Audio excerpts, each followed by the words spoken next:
Et l'islam est la seule religion qui menace aujourd'hui l'Europe et l'Amérique.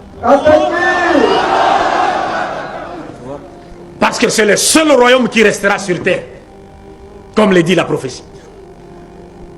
Et les gens chercheront à les détruire, mais n'y parviendront jamais.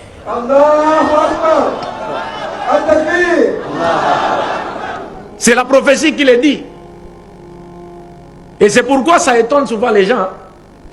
Ça dit, des fois vous allez entendre quelque part.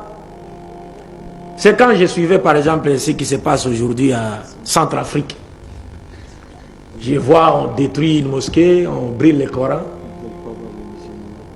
Ça allait me pousser à révolte au niveau interne. Je me suis dit non, je me suis directement rappelé de la prophétie. J'ai dit non, c'est comme ça. Dieu aime ça. Parce que, vous savez, quand j'ai étudié en Égypte, j'ai dit à l'un de mes professeurs qui est spécialiste en religion comparée, et puis il est aussi docteur en médecine, il y a un prêtre en Égypte qui a établi une nouvelle stratégie consistant à apporter des shubahat pour essayer d'attirer, de surprendre les musulmans non avertis. Alors moi j'ai dit à mon professeur, j'aime ce que ce prêtre est en train de faire.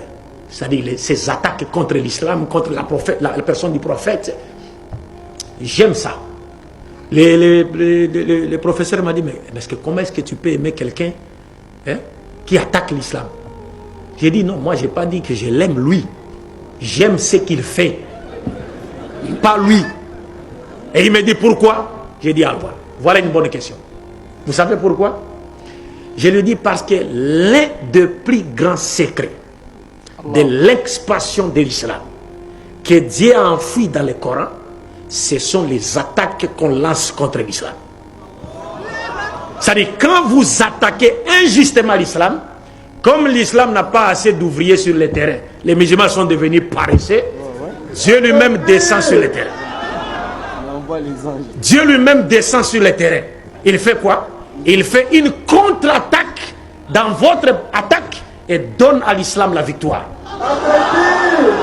Et c'est pourquoi Dieu dit dans le Coran, yuriduna liyutfi'u nurallahi bi afwahihim. Ils veulent éteindre la lumière de Dieu par les souffles sortant de leur bouche. C'est-à-dire les paroles mensongères, les bobards qu'ils racontent sur l'islam. Ils espèrent éteindre la lumière de Dieu. Wallahu mutimmu nurihi walau karihal kafirun.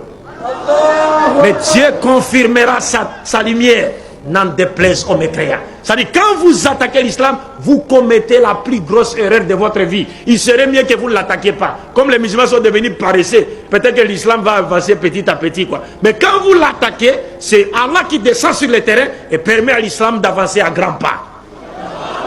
Est-ce que vous comprenez ça? C'est pourquoi les gens s'étonnent. Vous allez entendre quelque part, on vous dit, regardez par exemple, quand il y a eu le 11 septembre, et nous connaissons aujourd'hui qui ont organisé cela. Nous les connaissons. Et juste après cet événement, il n'y avait plus de Coran, d'exemplaires de Coran dans toutes les librairies des États-Unis d'Amérique. Les gens cherchaient à avoir un Coran. Donc on a fait quelque chose pour essayer de discréditer l'islam, mais Dieu a fait une contre-attaque dans leur plan machiavélique et a donné à l'islam la suprématie, parce que Dieu dit wa makaru wa makarallah wallahu khayrul makirin.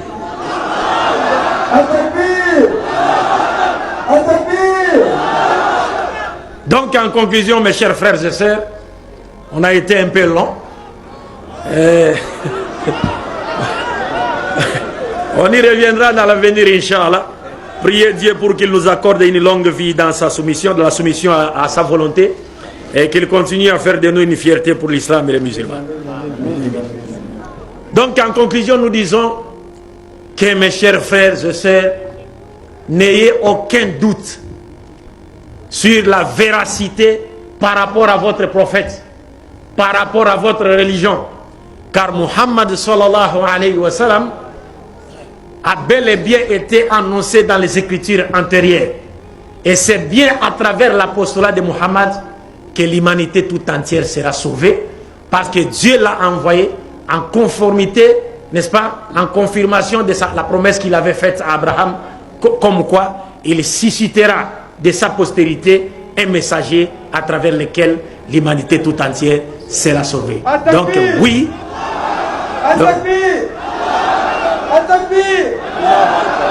donc oui, Muhammad sallallahu alayhi wa sallam est dans la Bible. Assalamu alaikum wa rahmatullahi wa barakatuh. J'ai dit et je vous remercie.